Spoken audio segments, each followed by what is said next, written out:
This is Jordan Tower with JT News. I hope you guys are having a great day. Make sure you smash that like button, smash that subscribe button. Let's get right into the news. Today we're just going to start it off light. We're going to talk about Big Meech. We're going to talk about Puffy, Jeezy, Jay-Z. Just a bunch of stories. I've been watching a lot of interviews the past couple days. Just seeing a lot of stuff with, there's a hype on Big Meech right now because Southwest T, his brother, just came home. And he might be coming home. And a lot of stories are coming out or resurfacing of directors. Benny Boom told a story about the Soul Survivor video when Big Meech made a statement when, Jay-Z was running Def Jam at the time when they shot the Soul Survivor video with Jeezy. And Jeezy, I know you guys might say this, but that whole aura of Big Meech and them got Jeezy to where he was at that point. Big Meech was paying for his records to be paid in the clubs, and just,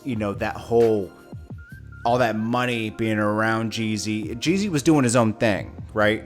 But being around Meech and them doing it at a bigger level was even bigger. It was like Ferraris, tons of Ferraris, not one Ferrari, 10 Ferraris, 10 Lambos, mansions, hundreds of thousands of dollars being spent in clubs, and he was right around that. He was good friends with Big Meech and Blue Da Vinci, and he was in that, and it gave him a lot of attention. And they even said, another guy said, the guy Sosa that works with him that just dropped a book. Make sure you go get it on Amazon.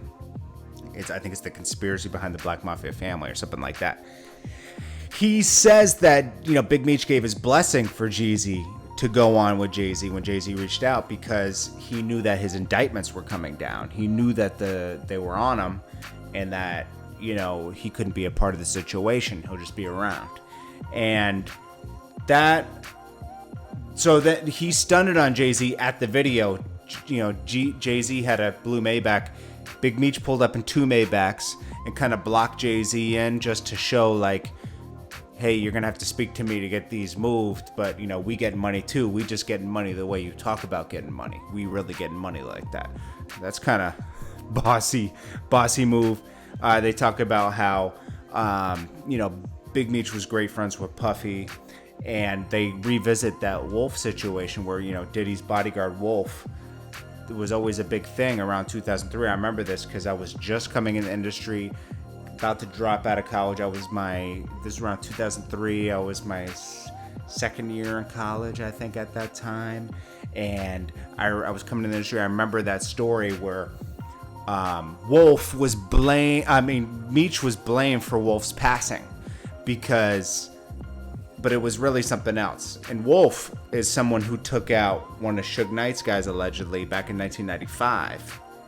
When they were having that problem with Bad Boy versus Death Row. So, Wolf had gone to the club where Meech was at because he was in Atlanta. Allegedly, one of his girls were messing one of the BMF guys, or just chilling with BMF guys in their section. He tried to pull her out. He got pushed out of the club. Wolf did. Meech didn't want that. He tried to get it so he wasn't, because he was cool with them, obviously. But I guess Wolf took it to heart and was leaning on Meech's car when he came out, kind of disrespecting it, and they let off some, they blamed at Meech. Meech, obviously, you turn away and get out of there, and he got shot in the butt, so the cops brought him in, and he waved having a lawyer. He said, "I'm the victim. What are you talking about?" And on that night, Wolf had passed because obviously he was letting off in a crowd of people coming out of the club, and somebody shut it down, unfortunately for him. That's horrible,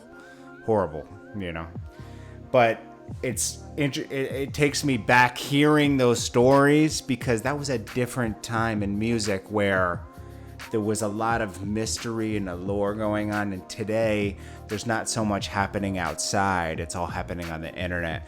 And those were times where the video shoots were just a party. It was fun. Things were fun for I would say up until 2013, 14, and then things didn't become as fun anymore because it was more internet based, isolated, not as much taking place outside. it was definitely, every era has its own time and its own way of doing things, but it was special, man. They talked about how Southwest T didn't, when they, Southwest T and his brother Meech broke apart in 2001. He didn't like how Meech was so flashy. But I always, when I saw Meech being flashy on DVDs and stuff, when I was getting them around 2003, around that time, I was like, oh, when you had billboards and stuff, I was like, this guy, you could see how organized Meech was, right? So I was like, he knows that he's, when you're about to go down. He knew he was about to go down, and he was having a ball with his money because you can't keep it, Once they come and get you, it's gone, So he just lived his life until it was time, Anyways, he might come home, so we'll see. And I really want to see that. I hope 50 Cent covers all these topics and everything, and from the beginning of them till now. I mean, what a story, And Meech was incredibly smart, you can tell, and organized, just in the wrong business, not for longevity. If he had run a company of some sort, he would have been unstoppable, He would have been a multi-billionaire right now. He just thinks differently. And he still could have a chance to do that when he comes out. It's not like that's gone. He just has to gain his confidence back, and he could do something legit. That would be interesting. And he would probably spread a lot of positivity because he knows the wrong way to go is the way he went. It's a waste of time.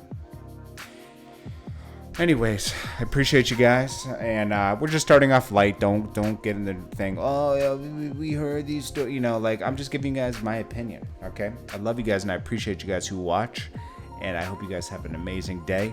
And keep bad energy away from you, because bad energy is like, it just takes over everything. You need to keep negative people out, positive people in. If you're going to achieve a goal, you have to block out the people that are talking down about your goal. If you truly believe in it,